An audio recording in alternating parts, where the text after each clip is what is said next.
Well, good morning, everyone. This is George Spees for the Pennsylvania Office of Open Records. I'd like to welcome you to this morning's webinar. Hopefully everyone has a dry basement and they're able to cope with all this rain we've been having. Yeah, last night I had to drive back from Westchester and I think I wore out my wiper switch. It was you'd go from, a real light drizzle to a downpour every 5 minutes, it seemed. But hey, we'll cope, and I hear sunshine is on the way. But you're here to learn about the right to know law and law enforcement. So that's our topic for this morning. A couple preliminaries to get out of the way. First, if you've never participated in one of these webinars before, it's basically a PowerPoint presentation with me talking in the background. The PowerPoint is available on our website, openrecords.pa.gov, and go to the training tab and scroll down and you'll find all of the PowerPoints that we use for these webinars and our training in general. You can download those for free, use them for your own future reference, or if you're conducting local training, hopefully that would be a good resource for you. This session is being recorded and it is a public record. Thus, if you wanted a copy of it, you can get it. Contact our office. And typically it is set up on a file sharing service where they can just give you the link. And again, you can access the video and download it and use it again for your own reference. The way this works with questions, as I'm going through, if you have a question, type it in the meeting chat feature, and I will do my best to answer the question live as we're going through. Two requirements, though. First is that, we're talking about the right to know law. So let's try and stay on topic and keep our questions focused on the right to know law as it applies to law enforcement. Second is that try to keep your questions as brief as possible. Every so often, someone will type in several paragraphs, and honestly, it's just awkward for me to sit here and read through it. And, while everyone else has to wait patiently to see where we're headed. If it looks like, you've got an issue that is specific to your particular situation or an unusually complex question, we'll do one of two things. We'll either wait until the end of the presentation and I'll come back to it and we'll deal with it then, or we'll take the conversation offline. And I would encourage you then to contact the office either by phone, the number's on the screen right now, or by email, which you can access through our website. And that address is on the screen as well. And we'll get back to you and we'll have that conversation, try and get you steered in the right direction. Okay. I think that takes care of all the preliminaries. So let's go ahead and subject right to know law for law enforcement. Here we go. Okay, first thing we need to cover is, why is the right to know law? Why is this topic important in the first place? The right to know law cuts to the heart of democracy as far as I'm concerned with. The purpose of Pennsylvania's right to know law is to give the public access to public records. Okay, seems fairly basic, but there's a lot of misunderstanding about the right to know law, even after all these years. There are some people that think the right to know law is like some form of Google for state and local government, where they can type in any question and it's government's responsibility to come up with an answer. And that's not the case. Okay, I find it very helpful that occasionally when you're faced with a scenario where you may not know what the next steps are, how do I even respond to this right to know request? Come back to this fundamental statement. Okay, right to know law is to give the public access to public records. Really nothing more than that. Okay, so when someone submits a question, it's very possible that you may not have to answer it because it falls outside the scope of what the right to know law is all about. Now, that's not always the case. There are times when people submit questions that you would have to respond. But if you come back to this fundamental statement, I think it can kind of get you grounded and get you headed in the right direction as to how you should respond to certain right to know requests or deal with certain scenarios. Now, with the right to know law, though, there are some fundamental precepts that you need to be aware of. First is that your starting point is that every record of an agency is presumed to be public, okay? Nothing is off the table when you start. And furthermore, if you think that, if you're uncomfortable releasing a record, or if you think that, I believe this is confidential, it very well may be, but it is the agency that bears the burden of proving that a record is not public, okay? So every record presumed to be public, but if you believe you have a sound business case for withholding the record, then the agency bears the burden of proving legally and factually why that record should not be released into the public domain. Now, that sounds rather daunting if you're joining us and you're, an agency open records officer or police chief or maybe both. And there are people who have encountered this law for the first time. They hear this and they get all wigged out. They think, oh my gosh, everything in the office is going to end up on someone's Facebook page or on the front page of the paper tomorrow or something like that. And I'm here to tell you that that is not the case, particularly for law enforcement, because there are tools built into the right to know law, as well as other laws that make records confidential and would allow you to meet your legal burden. Okay, now there are many records that are not considered confidential, that are inherently considered public records, like, for instance, salary data. But by the same token, there are a number of protections built into the right to know law that allow an agency to withhold sensitive records. And we're going to talk about how you reach those conclusions, how you access these tools and apply them in an accurate way. Okay, so let's move on here. I think I should also cover why this is specific to law enforcement today. Okay, the right to know law is a fairly easy law to understand. Okay, it's not very long. For the most part, it's written in English, but it is all-encompassing when it comes to records that typically an agency would have in their possession. When I use the term agency, I'm talking about state departments, boards, commissions. At the local level, we're talking about cities, townships, boroughs, authorities, school districts, and the like. Okay, so there is a broad spectrum of records encompassed in the right to know law. But for purposes of law enforcement, usually that broad spectrum narrows. And we want to focus on that today. What are the records that law enforcement needs to be concerned about when it comes to the right to know law? Because my perspective is you guys have enough on your plate already. You don't need to necessarily be experts with the right to know law.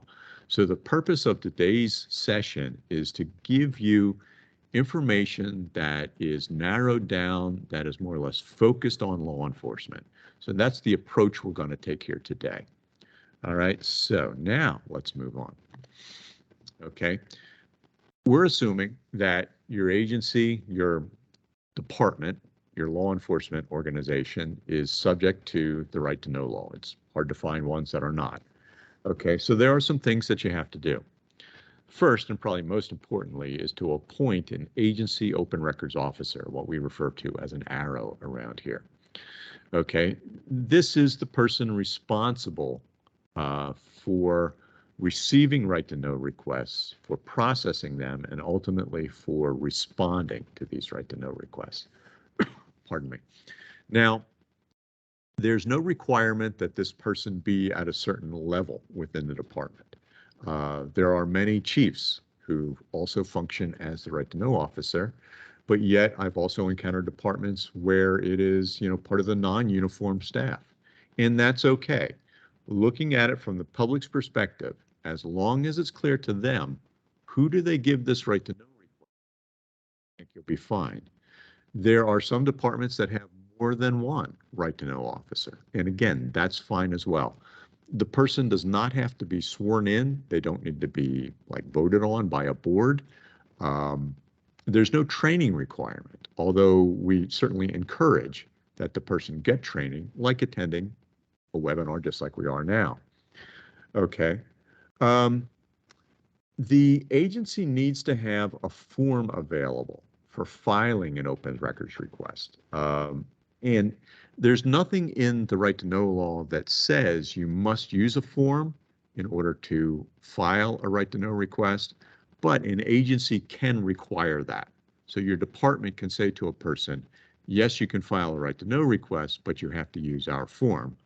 Or they can use the state form, which is on our website, which you must accept. Okay, but if you want to accept, a right to know request on the back of a napkin, you can do that. Our office will do that. It's our policy. With your postings, you have to also have the appeals information. Law enforcement is a little different. Normally, the appeal would come to the Office of Open Records. With law enforcement, there is a different process that may, and I use that term may in quotes, apply here. And we'll talk about the appeals process as we get further into the presentation. You need to instruct all staff, both uniformed and non-uniform, that if they receive a right to know request, it needs to get to Arrow, the Open Records Office, as soon as possible. Cannot delay because you risk having the agency default on its response if they miss some very specific deadlines that are built into this law. And there's no wiggle room with these deadlines, okay? There's no way you can say, well, we need some extra days. There is to a point, but those deadlines are hard and the extensions are hard, okay? There's nothing fluid or gray that allows you to delay a response. So you want to make sure any of your staff gets a right to know request, get it to the right person as soon as possible because the clock has started ticking once you receive that request. Okay, there are some things that you cannot do related to the right to know law. The first is that you cannot limit the number of records or the number of requests that a person submits in any particular time frame. You can't say, ma'am, I'm sorry, you've already given us 3 right to know requests this week. That's all we allow. Under the right to know law, she can submit as many right to know requests as she feels she needs to. Okay, the second thing that you cannot do is compel a person to tell you why they are filing a right to know request. You can't deny a request based on the reason or what you think that reason is. Okay, so let me go off script here a little bit. For the most part, people submit right to know requests for legitimate reasons. They've got a problem, they've got an issue, they need a public record in order to solve that problem. So they submit a right to know request and they're willing to pay a nominal fee in order to get the records that they're seeking. However, we're the first to acknowledge that there are those handful of people out there who have weaponized the right to know law. And for whatever reason, the relationship between that citizen and your department has broken down. Maybe they got a parking ticket that they didn't like. Maybe they had a run-in with one of your officers. Who knows? So they've decided they're going to be a pain in the neck. And one of the ways they're going to be a pain in the neck is to submit a lot of right to know requests. Okay, you can't stop them from doing that. But there are tools available that we think help you in those particular situations. I would recommend sitting in on our webinar on the right to know law and payment issues. Because if you have someone who is misusing the right to know law, typically you can solve the problem on the payment side of the right to know law, which again, a lot of people are not familiar with. And I'll just put this out here real quick. Legitimate requesters are willing to pay a nominal fee to get the records that they're looking for. People who have weaponized the right to know law usually aren't willing to pay to be a pain in the neck. All right, and we'll just leave it at that. But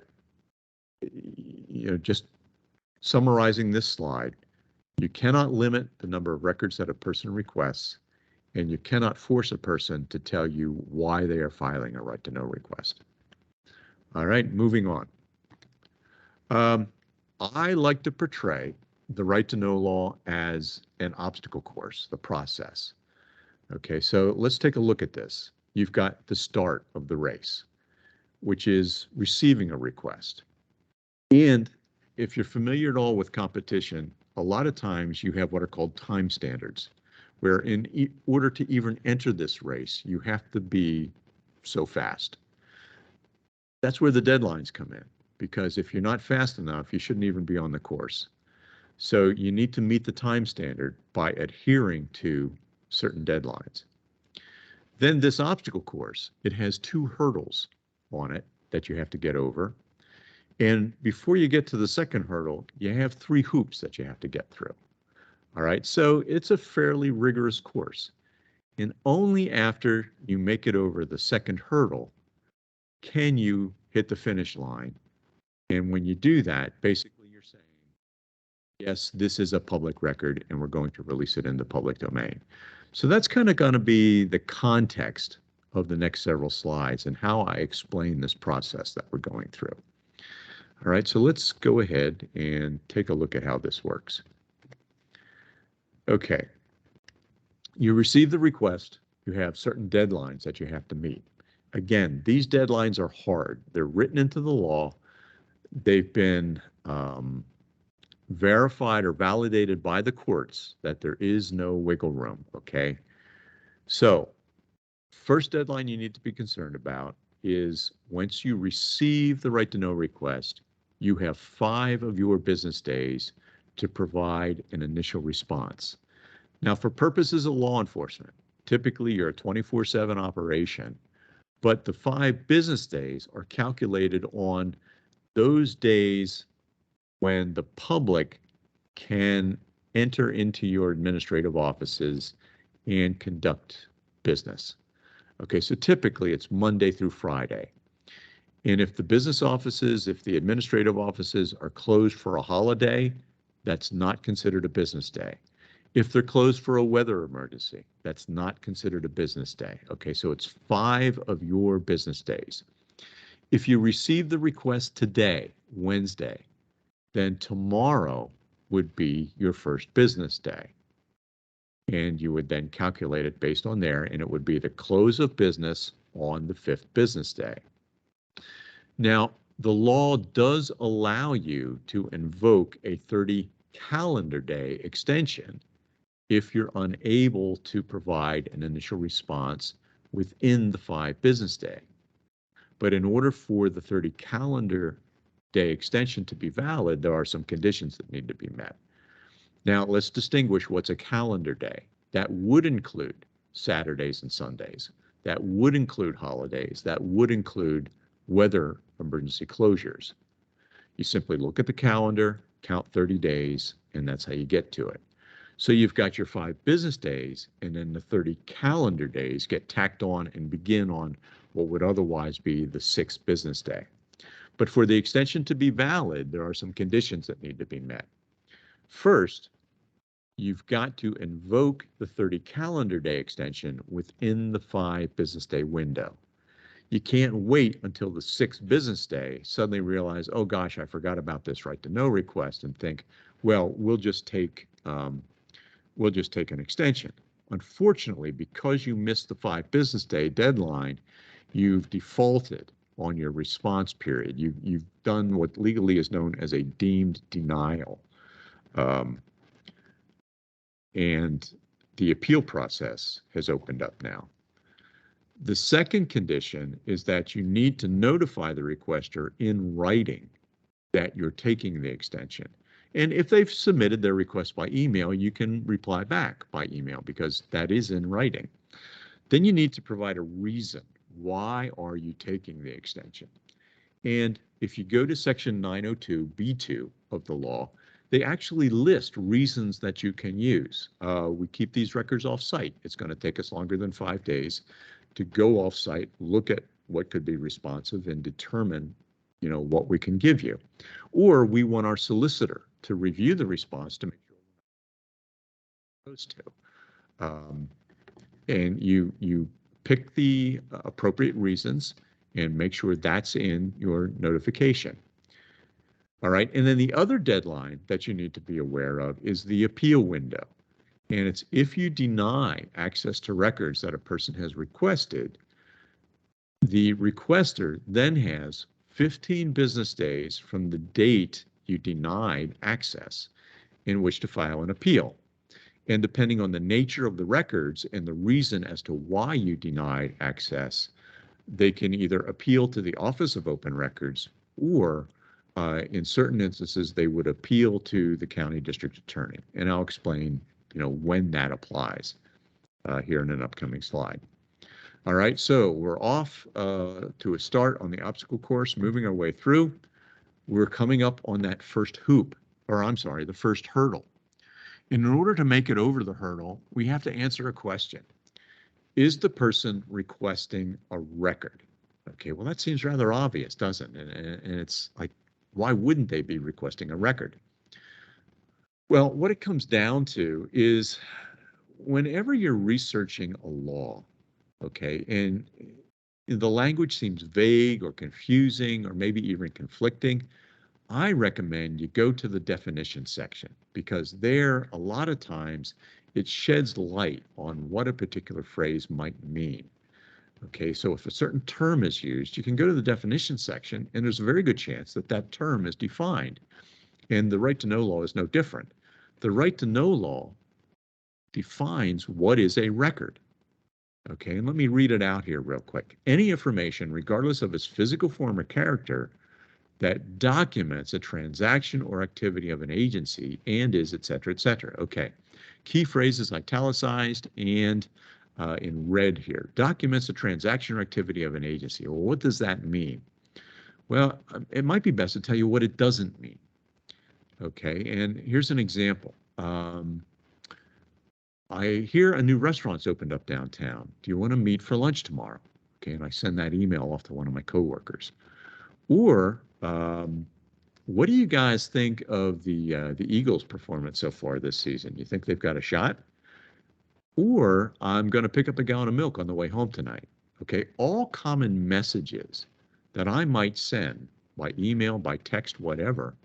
But yet, none of those examples is documenting a transaction or activity of the agency. They have nothing to do with what our police department is tasked with. Okay, they are all common messages, but none of them rise to the definition of a record. So if by chance I'm sending emails like that or sending text messages like that, I don't need to worry about them being released through the right to know process because they do not rise to the definition of a record. Okay, they're off the course. They don't make it over this first hurdle. Okay, so when I answer that question, is it a record? With those examples, the answer is no. They're off the course. All right, but let me change this up a little bit with a different example. Let's say that I'm sitting at home in my family room. I'm on my home computer and I'm on my personal Gmail account. But I send a message to one of my coworkers, hey, I'm going over the case files for this particular investigation. Can you send me the interview notes that we had with this particular potential witness? All right, and I send that off to one of my coworkers. Okay, now in this particular instance, it is related to the work of our department. So it is a record. It does make it over the hurdle. Even though I'm at home, I'm on my personal computer, and I'm using a personal account, not a work account. It is the content of the message that determines whether or not it is a record or not how the message is sent, where it may be stored. Okay, one of the very first Supreme Court decisions related to Pennsylvania's right to know law, basically, and I'm paraphrasing here, it says you cannot use private accounts and private devices to hide the public's business. Now, am I doing anything illegal? No. But you need to be aware that just because it's a home computer, just because it's a personal account, does not prevent me from accessing those records through the right to know process. Okay, they're still considered records as far as the right to know law is concerned. So you can still use it. My recommendation is to avoid it. Okay, it just makes things cleaner, keeping your private messages separate from your work-related messages. But, you know, you can still do it if you choose to. Okay, so that's the first hurdle. Let's move on. The other part of this definition are what are records, and the definition says any information regardless of its physical form or character. Okay, I've already mentioned a couple here, emails and text messages. But, you know, obviously paper memos or notes or whatever could be considered records. Phone records, you know, who you talk to on your phone. At face value, those are considered public records. Text messages, I mentioned those. Blueprints, audio recordings. Audio recordings here, we're referring primarily to public meetings, so may not apply here. Security camera footage, which I'm going to talk about here in a moment in greater detail, in social media. Okay, a couple things. Let me cover deleting messages. Okay, if I'm sending emails and periodically I go in and delete those emails, okay, is it really deleted? Is the message really deleted? You know, and we've got to take a look at our systems here. With my setup, if I'm on my laptop and I have a message in my inbox and I delete it, it's not gone. It's now in my deleted message folder. So I go into my deleted message folder and I clear that out. Okay. To do that, erase all messages or erase the file. Is it gone? No. It ends up in what's called a recycling bin. Okay, and I can find the message there. So I go into my laptop and I empty the recycle bin. It says something like take out the trash. Okay, so I do that. Now, is it gone? Well, it's gone from my laptop, but here at the Office of Open Records, we have a device called an email server, which is a larger computer that manages our email system. And sure enough, the message is still there. It's on a file that was downloaded from my laptop and it's retained on the email server. So we still have it. And we have IT staff, information technology staff, who know how to go into that email server and retrieve those messages. Okay, but periodically they need to go into the email server and make more space, you know, because it gets filled up. The hard drive gets filled up with data that we have. So they will clear out the email server. Now, once that happens, is the message gone? Well, for our purposes with the right to know law, yes, it is. Okay, so there's a court case. It's called Early versus the Pennsylvania Department of Labor and Industry, which again, to paraphrase, basically, if you can no longer retrieve the message on using your internal resources, meaning your email server, if you have one, using internal staff, then the message truly is deleted. But if you can still retrieve it using internal staff and internal resources, then you have to do so and provide that message in response to the right to know request. You do not need to use any sort of external forensic expertise, okay, in order to retrieve an otherwise deleted message. Text messages are a little different, same way with phone records. In order to conduct a good faith search, at very least, you have to notify your phone carrier. Now, usually they're going to say, well, we can give you the message, but we need a subpoena in order for you to do that.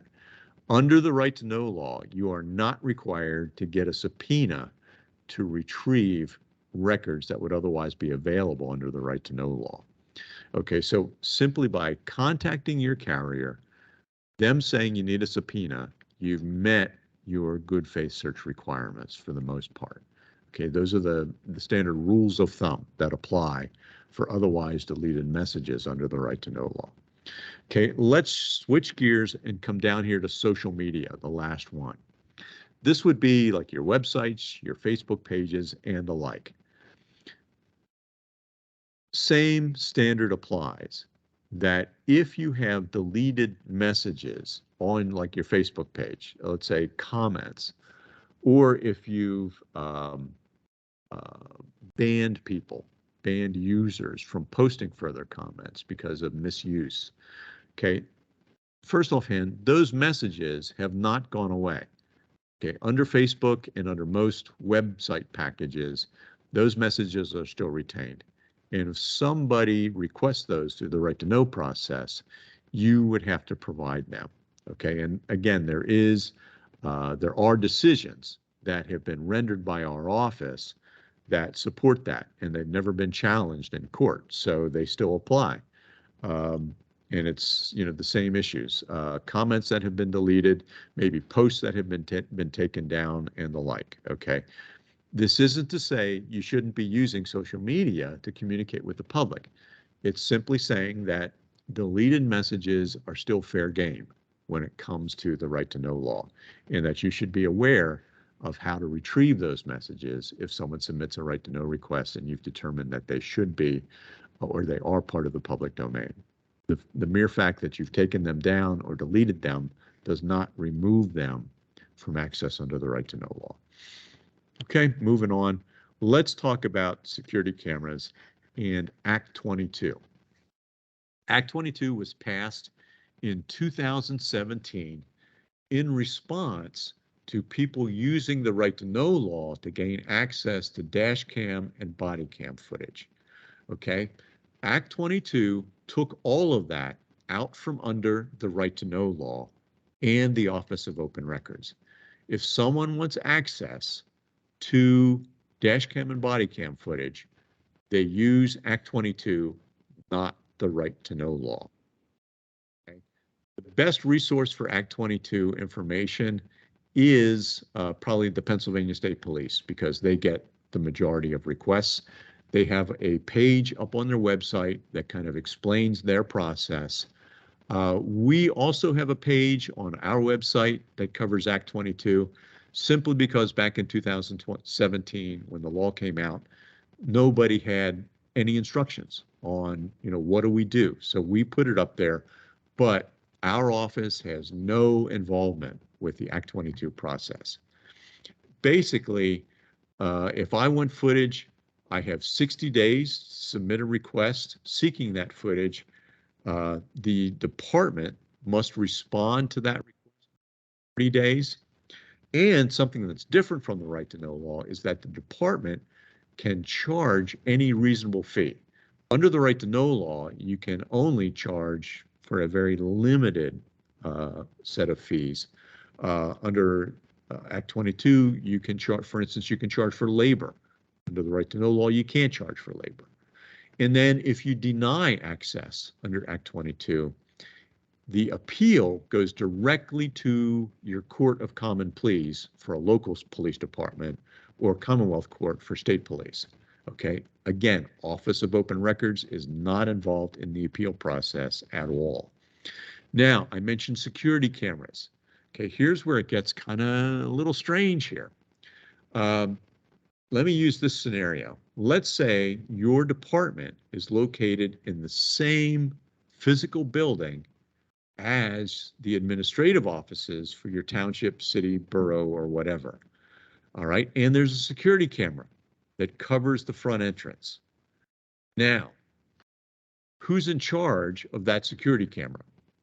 If the monitoring and recording equipment is on the administrative side, then the right to know law applies. Okay, so I would file a right to know request. But that same camera, let's say that the monitor and the recording equipment is on the police department side, and they're in charge of the camera. Then I would use Act 22 in order to gain access to that video footage. Okay, it all comes down to whether or not a law enforcement agency is in charge of the camera or not. And what's interesting is that under Act 22, the definition of a law enforcement agency is any agency that employs a law enforcement officer. That's where it gets interesting, because then you could be a school district, you could be a charter school, Amtrak, okay? The people with the trains, under Act 22, they're considered a law enforcement agency. So you see how we distinguish here, and it gets kind of weird with Act 22, because they define a law enforcement agency, anybody who employs a police officer. Okay, that's different from like CREA and some of the other laws that deal with police records that have a much tighter definition of a law enforcement agency. But just for the good of the order, Act 22, dash cam, body cam, security camera footage, that is covered by a law enforcement agency. Okay, but like I said, Office of Open Records has nothing to do with Act 22 from a legal perspective. Moving on. Okay, now we're up to the second hurdle of our obstacle course, and we have to answer the question, is it a public record? Okay, notice we're distinguishing. First hurdle was, is it a record? Now we have to answer the question, is it a public record? And in order to answer that question, we've got 3 hoops that we need to get through before we can even jump over the second hurdle. Let me get a sip of coffee here real quick. Okay. So the first hoop, we need to answer the question, are there any exemptions that apply? And if so, are we going to invoke them? Now, the right to know law has this section, 708B, that has 30 exemptions. An exemption is a definition of a record that can be withheld if the agency chooses to do so. Now, there are 30 of them, but for purposes of law enforcement, we're only going to talk about 3 of these today. Slides.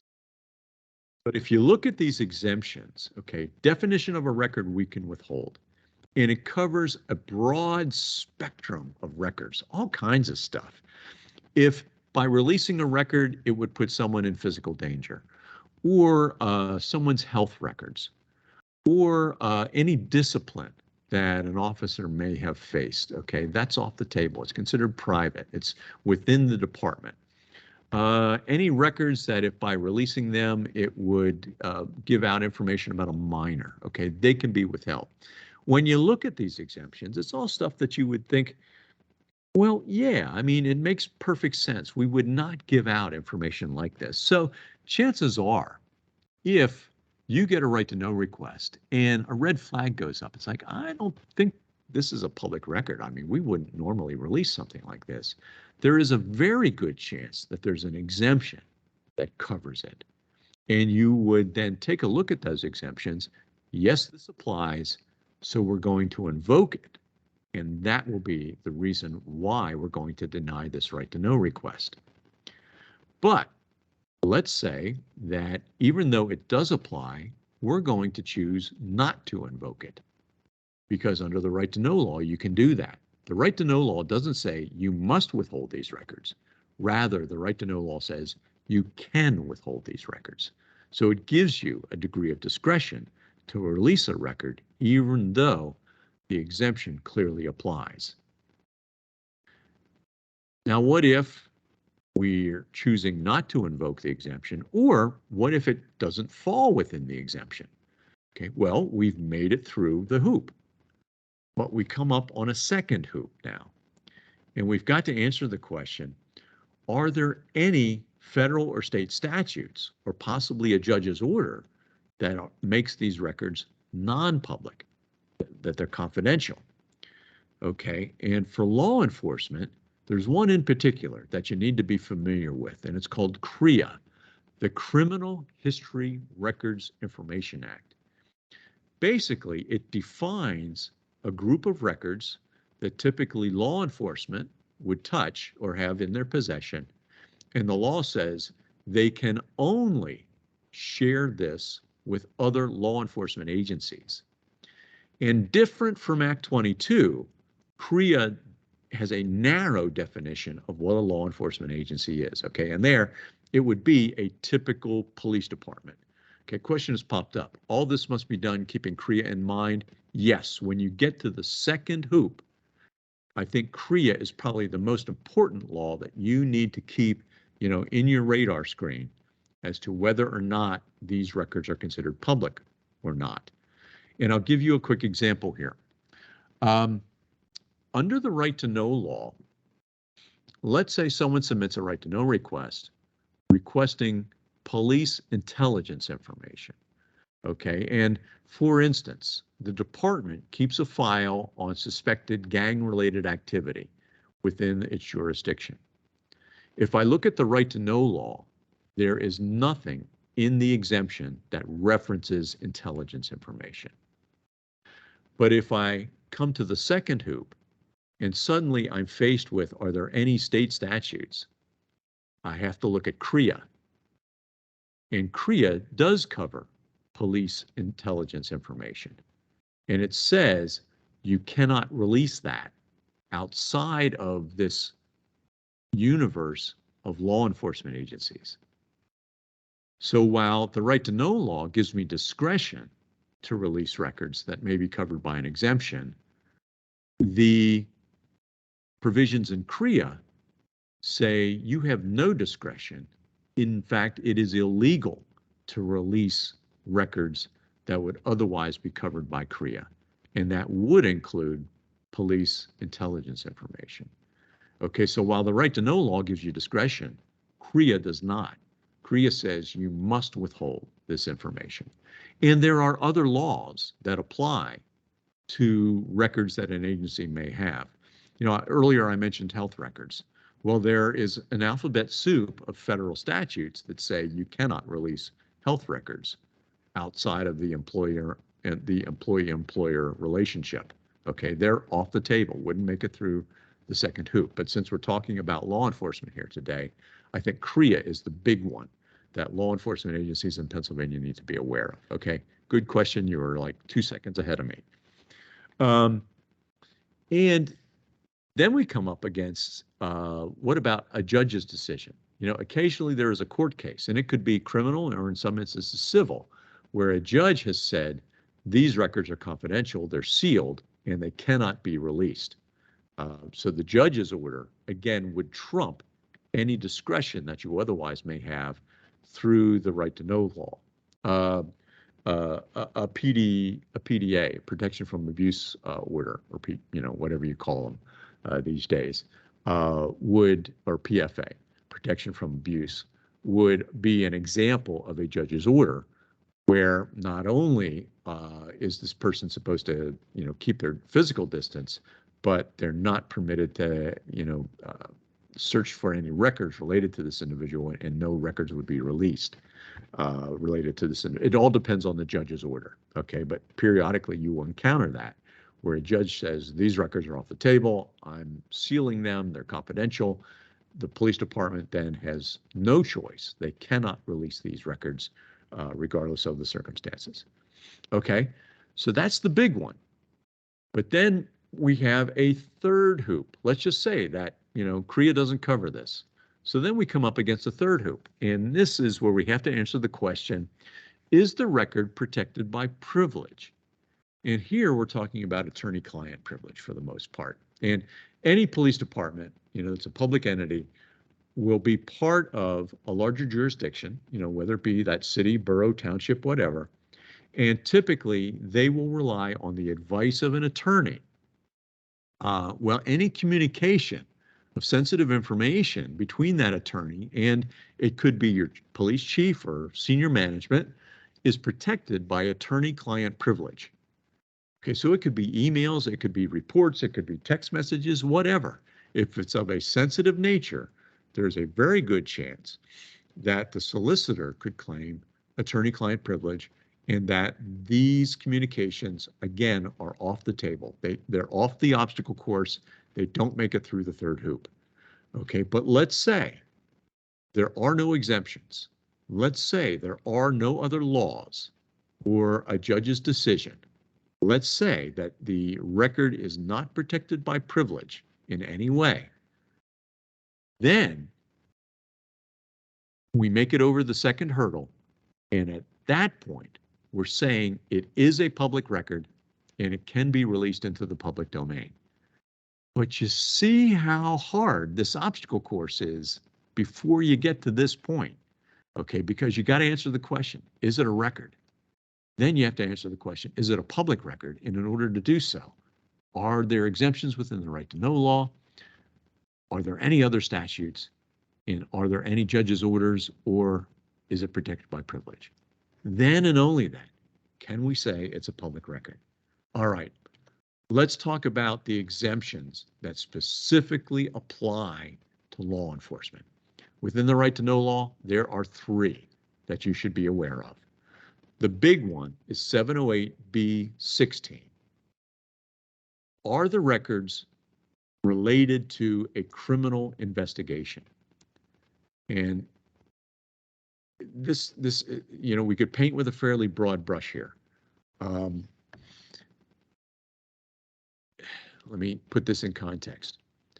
If you have an investigator keeping records related to an incident, like witness statements or their, you know, their own analysis and the like, those records are covered by 708B16. That's the number of the exemption, okay?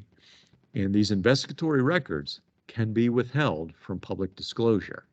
And there's a very good chance that CREA would also apply when it comes to the investigatory records.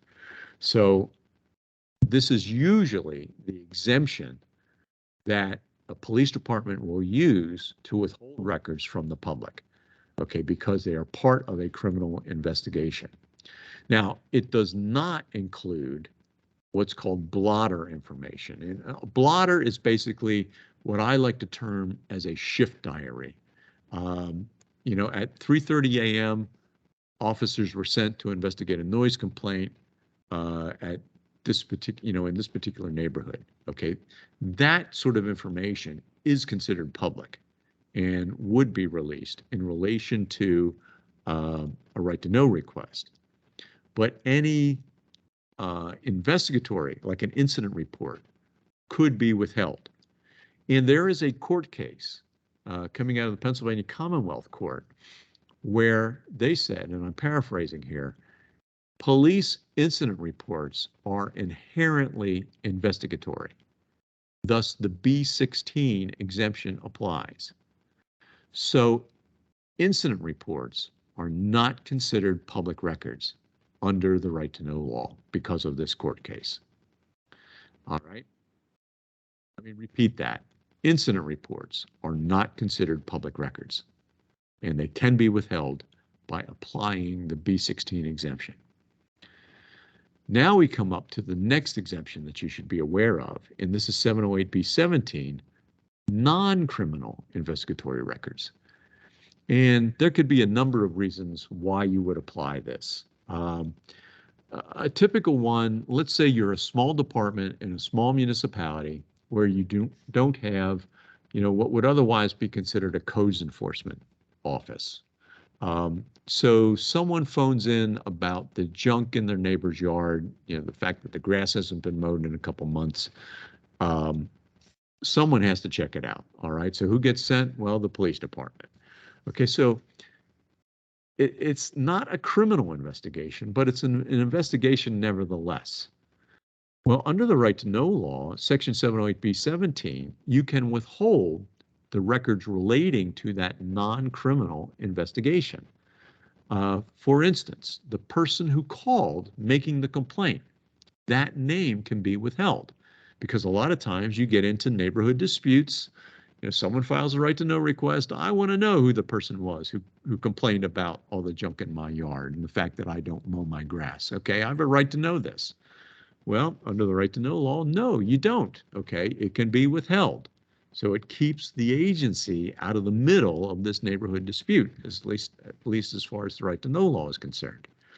So it very well may be that even though your department gets sent out to investigate a situation, because of its non-criminal nature, you can invoke 708B17 saying, no, we're not going to give out any of this information related to our non-criminal investigation.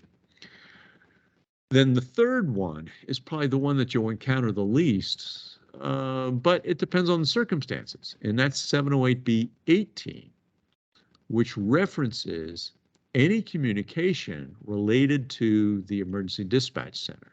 This would be your county emergency management network, 911 center.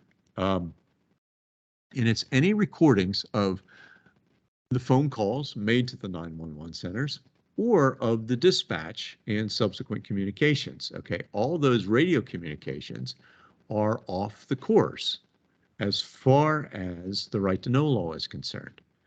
Now, there may be a sound business need for a person to obtain these records, but usually they're going to need a subpoena to get them. Okay, under the right to know law, and this exemption is written really tight. It says any of these recordings are off the table. You cannot access them using the right to know law. Okay, so that would be the third exemption that you should be aware of. Now, you're thinking, wait a minute, I've heard 911 calls on TV or on the radio.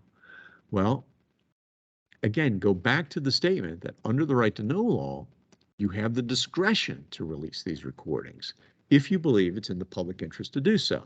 And maybe the emergency management director has thought, well, you know, this might help solve a crime, or it may help prevent further crimes, or maybe it's just in the public interest that we're going to release this recording, okay, to the news outlet. And they've done that, okay, and that's perfectly legitimate. The right to know law gives you the flexibility to do so. It's the other laws that you need to be concerned about that might say you don't have any flexibility, you must withhold these. Okay, all right, so let's take a look at appeals because it is different for law enforcement.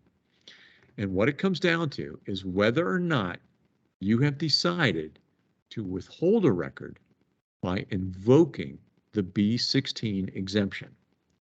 If you've decided that this person who's filed the right to know request cannot have these records because they are investigatory in nature, criminal investigatory in nature, so we're going to invoke B16, the appeal does not come to the Office of Open Records. The appeal goes to the county district attorney, and they will have either like an assistant DA or a deputy DA assigned as their appeals officer, who will then determine that whether or not the department is correct in applying the B16 exemption. And if you're interested, you can find all of the B16 decisions on our website. The DA send them to us, and we publish them on our website, just so you can get an idea, you know, how your county may have ruled on some of these. If it's not B16, let's say you've, for whatever reason, invoked CREA or B17, then it still comes to the Office of Open Records. And if we get a B16 request or appeal by mistake, we will immediately transfer jurisdiction back to the appropriate county. But one of the reasons why this is important is that when you deny the right to know request and you're putting in the appeal rights of the person for the instructions, rather than appeal to the Office of Open Records, you tell them you have to appeal to the county district attorney within 15 business days. And then everybody should know, you know, how to handle that. Okay, so that's the distinction with law enforcement agencies that make them different from all the other agencies in how they process right to know denials. Okay, costs. Just for the good of the order here, you should be aware that the right to know law is not free. Okay, there are some costs. We do a webinar solely on costs that, you know, I would recommend you sit in on if you haven't done so already. But just in general, the costs are determined by a fee schedule, which is published on our website. 25 cents a page for 8.5 by 11 or 8.5 by 14, single-sided black and white. For electronic records, you know, emails, text messages, and the like, there's no charge. You cannot charge for electronic records. Everything else is actual cost. meaning like postage. If you're mailing records out, you can charge for the postage. You cannot charge for labor, okay? You cannot charge for the time it takes you to put together a response to a right to know request, or, the time it might take you to redact records, which means blacking out certain sensitive information, okay? You cannot charge for that. All other legislated charges take precedent, meaning if there is another law that says you can charge for these records, that trumps the right to know law. And for law enforcement, you need to be aware of accident reports. Okay, accident reports, there is a separate law. It's actually the Pennsylvania Motor Vehicle Code, which gives you the authority to charge $15 per accident report, even though it may be submitted as a right to know request. Okay, so that trumps the fee schedule for the right to know law. Let me, try and explain this better. If you're giving out an accident report, you can charge the $15 rather than the 25 cents per page for the accident reports, because the Motor Vehicle Code says you can do so. So if you have any other laws that have a fee schedule for giving out certain records, that supersedes the fee schedule for the right to know law. And remember what we said, incident reports are not considered public records. So the fee schedule for the right to know law would not apply, because the fee schedule only applies to public records, which basically says if you do give out an incident report, you can charge any reasonable fee that you believe is appropriate. Moving on. Well, we're at the end of the presentation, right on schedule here. So if you have a question, now's the time to get it in, all right? Okay, because I'm going to wrap things up here by pointing you to the resources that the Office of Open Records has. The big one is our website, okay? Most of what I've talked about today is available on our website in a law enforcement guide, okay? Hey, question has popped up. What are the differences between records that contain investigative information under CREA and those that are considered criminal investigatory under 708B16? Not much, okay? Chances are, if you've looked at the right to know law in the definition of a criminal investigatory record, and then turn around and look at CREA, they're going to be very similar in their definitions. I think CREA probably is a little more detailed, but there's nothing preventing you from using both in meeting your legal obligation to deny a right to know request, okay? Nothing says you have to use one or the other. You can say this record is covered under 708B16 of the right to know law, and it's also covered by CREA. All right, and if I were sitting in your shoes as a law enforcement agency, I would use as many legal reasons as might be available to you, so that, let's say, the requester, when they appeal, are able to shoot holes in one avenue. It's very well possible that the other reason that you use for denying the record might be more appropriate and does hold up legally. So my experience is the broader net you can use to deny access to a record, the better the chances of your success. Okay, just in case, there's some procedural error or something that would otherwise negate the reason that you're using. So I would go to CREA first, but don't ignore the appropriate provisions within the right to know law that would support your case for denying access to the records. Okay, but back to the website, there's all kinds of resources available for you there, folks. There's an agency open records officer guidebook, 78 pages you can download for free, all kinds of stuff in there that will help you out with administering your open records program. But become aware of the tools that are available to you. And if you're a citizen joining us here today, if you have further questions about how this whole process works, feel free to reach out to our office. If you're interested in court cases, we have a court digest on our website. Also, if you want to see how our office has ruled, believe it or not, there's over 30,000 decisions available in a searchable database. You can search on your municipality. You can search on specific legal issues. You can just put in a random text string if you want. And every decision that involves that random text string will come up so that you can get an idea how our office has ruled and what the various court precedents are on this. So I want to thank you for your participation today. If you have any further questions, feel free to reach out to our office. We have administrative staff that are fairly well trained in all this. And if they don't know the answer, they will put you in touch with an attorney who will get back to you usually within 24 hours. Okay, so again, thanks for your participation. We'll be having another webinar in 2 weeks, Wednesday at 10 a.m. Stay dry, folks. Look for the sun, and hopefully stay safe as well. And we'll see you on the flip side. Take care, folks, and we're logging off.